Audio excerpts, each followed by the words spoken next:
Hello, everybody. Welcome back to the Upside of Authentic Leadership podcast.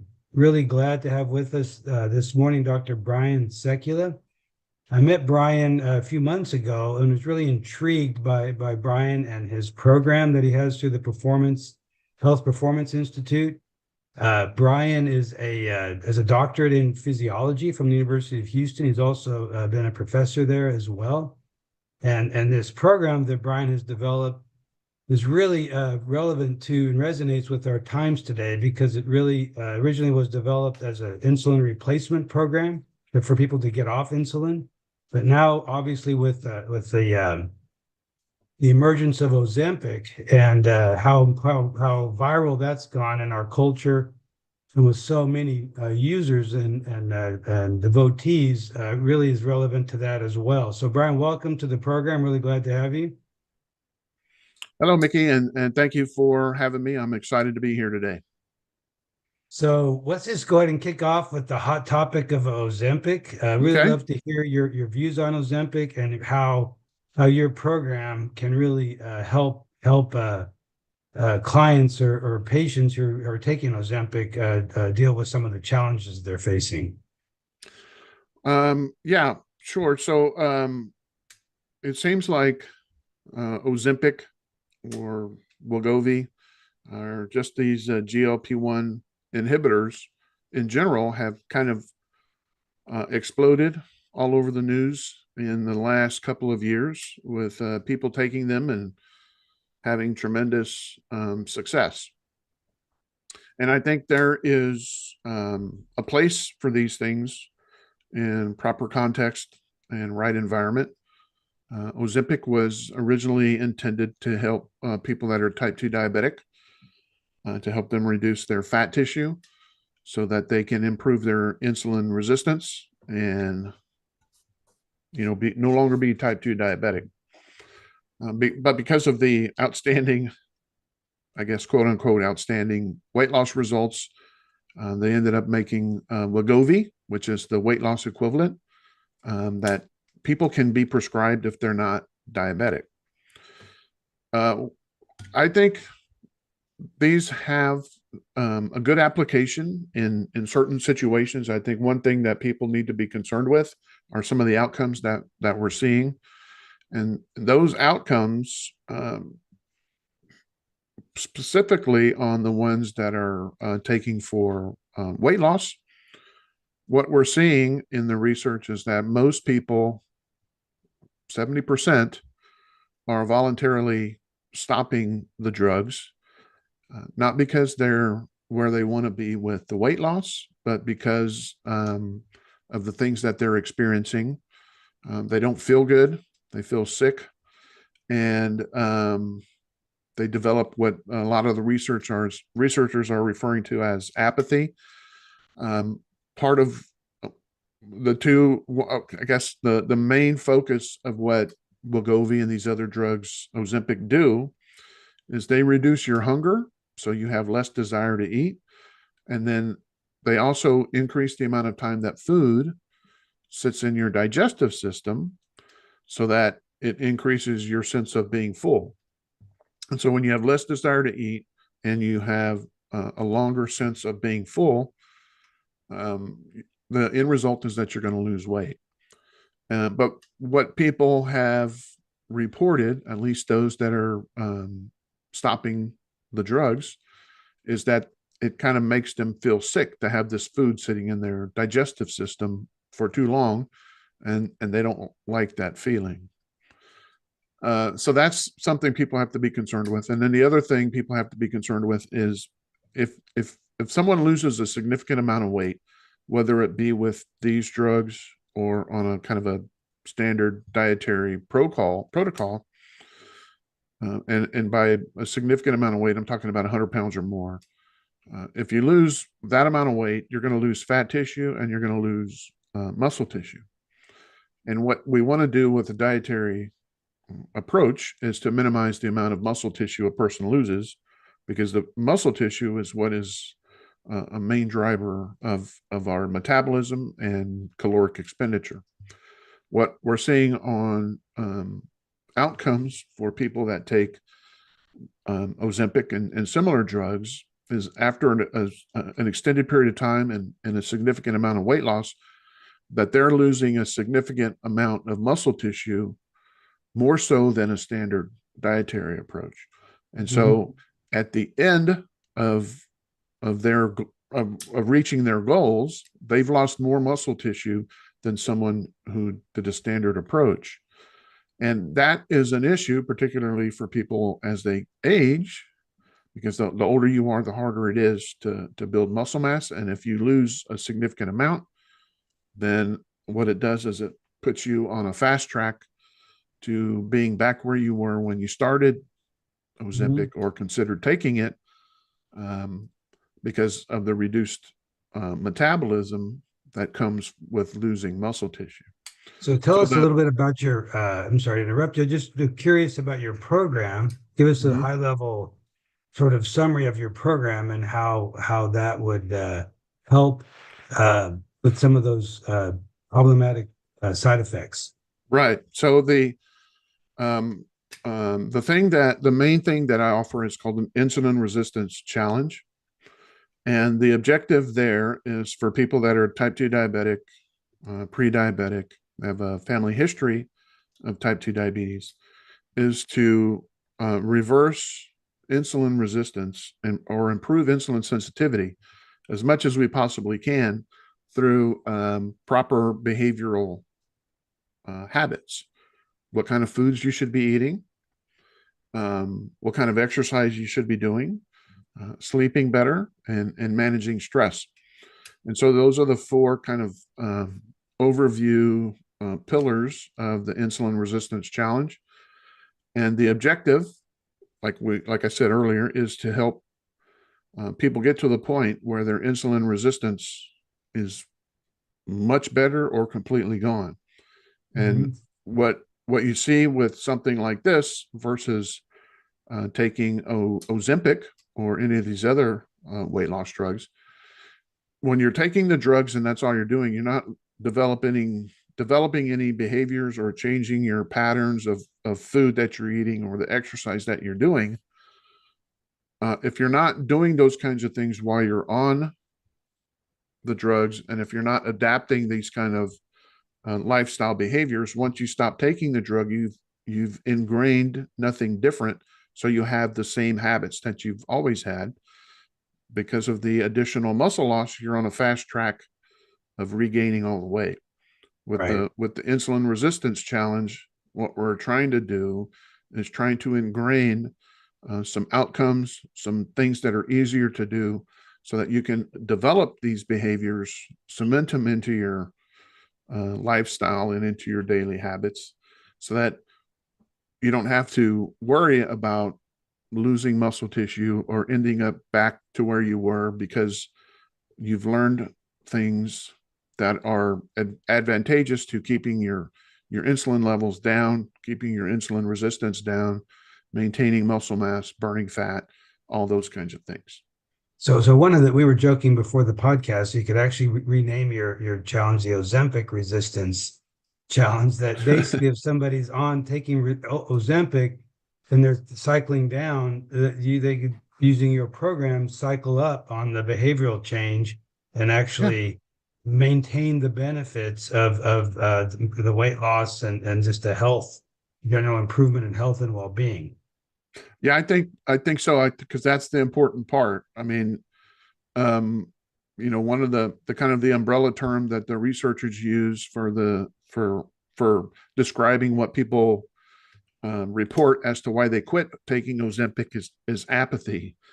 And we certainly don't want to have anybody with a bunch of apathy stopping a drug and then gaining weight, because it just kind of builds on itself. But one of the things that we cover in the insulin resistance challenge is we show people the truth.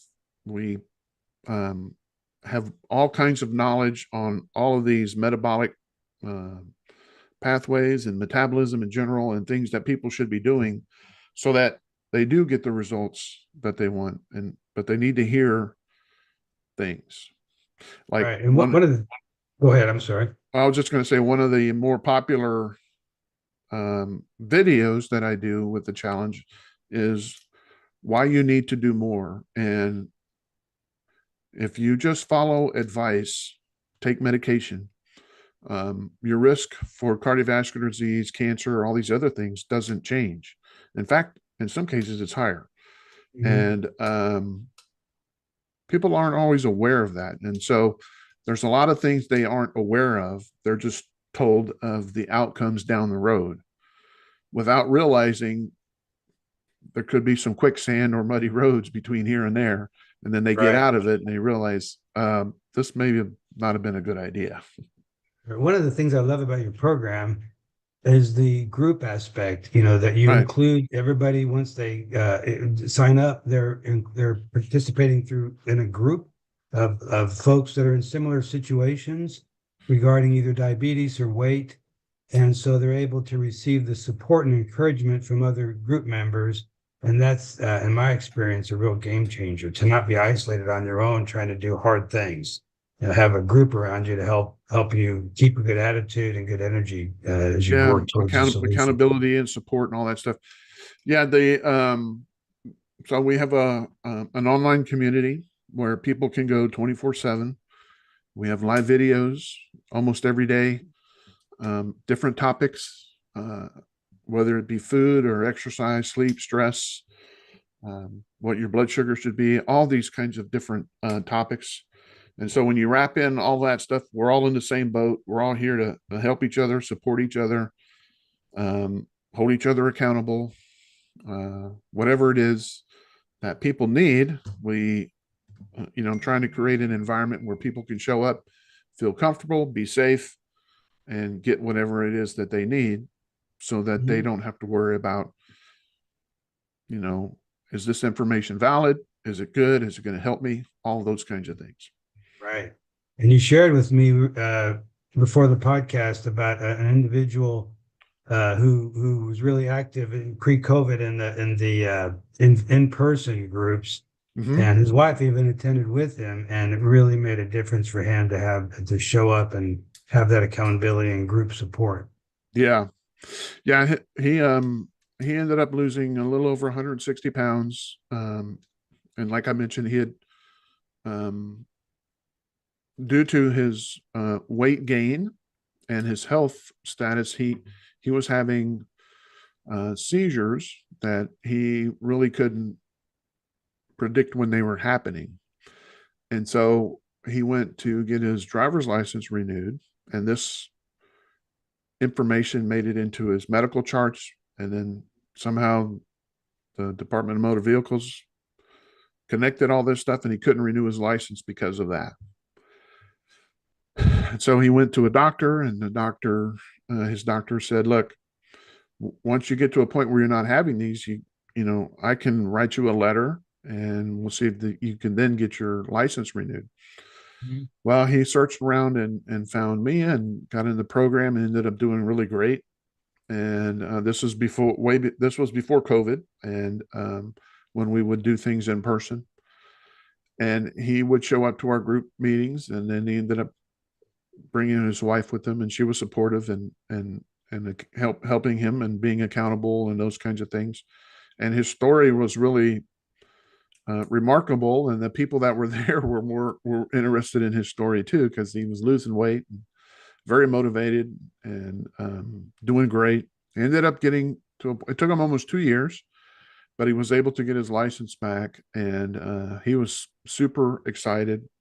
People in the Mhm. groups that knew him and knew his story were happy for him. So that kind of group aspect where you can feel comfortable talking about what you're going through, and getting people to either talk about their experience and give what they feel was helpful for them as advice. Um, it's it's hard. You can't. It's immeasurable.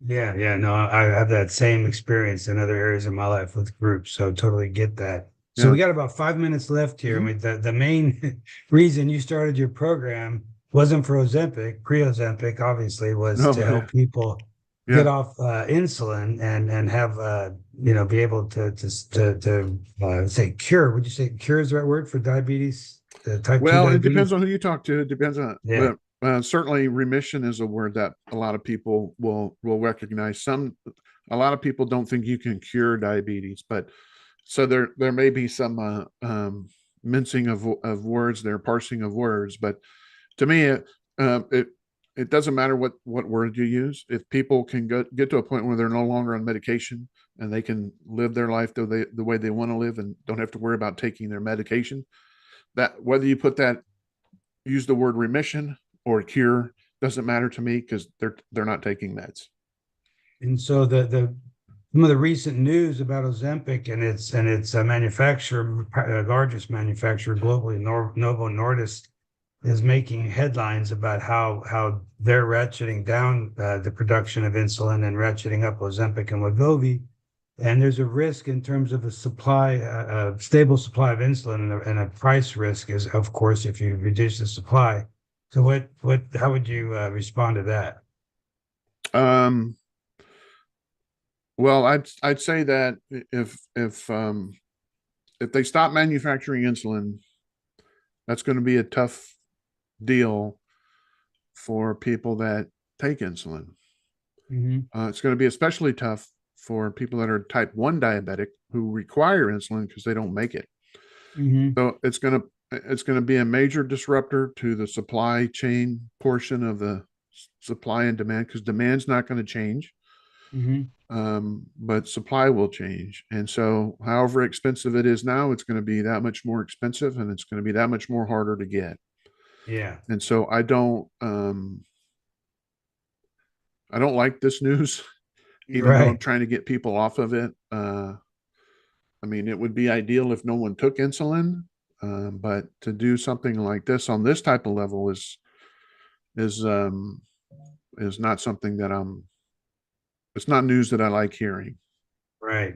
So, I mean, I'm going to be optimistic here and Yeah, say we can get as many people as we can on your program. yeah. That would be the ideal solution. So tell us how we And can they have won't have to people worry can. about Novo Nordisk not making insulin. Right. It's not even an issue. Right. So That's right. tell us how folks can find your program and online and through the So app. they can go to my website, briansekula.com, and on the menu there's the IR challenge. They can click that, learn about the challenge. There's soon to be available there. There'll be a free preview where you can sign up for kind of a free preview of the insulin resistance challenge. Um, when people are in our program, we have an app that they can download on their phone. Right now, it's not available. It's not fully integrated into the Apple, the App Store, or is not fully integrated into the Google Play Store.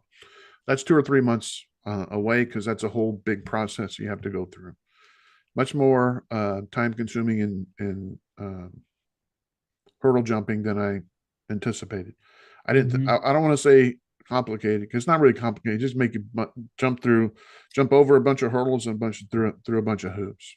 So Mhm. that's taking a little bit of time, but so it's not available per se where you can go and search for it. But Mhm. once people sign up and they create their account on our website, then we have a direct link to the Apple Store or the Google Play Store for them to Mhm. download it. And We'll have everything is all on the the app, so they can do with their phone wherever they are. yeah. So thank you for sharing that, and we'll be Yeah, sure and have your website is Brian Sekula yeah, is briansecula.com. yeah. .com. Yeah. Yeah, so we'll have that available in the notes when we release this podcast. And Hmm. yeah, so Brian, really excited to have you here. Thank you so much for sharing your information, your Yeah. knowledge. I think it's going to make a big difference in people's lives to the positive. And I hope your app is the bestseller on both the App Store and Google Play Store, because I think Well, that would be a great sign. that would be excellent as far as I'm concerned. But yeah, because we'd be helping a lot of people then. Yeah. That's the goal. Exactly. So thank you. You I bet. appreciate you being on the podcast, and look forward to keeping in touch and seeing how it goes, see how it develops. Well, me too. I appreciate you having me on. So I enjoyed this very much. Thank you. All right.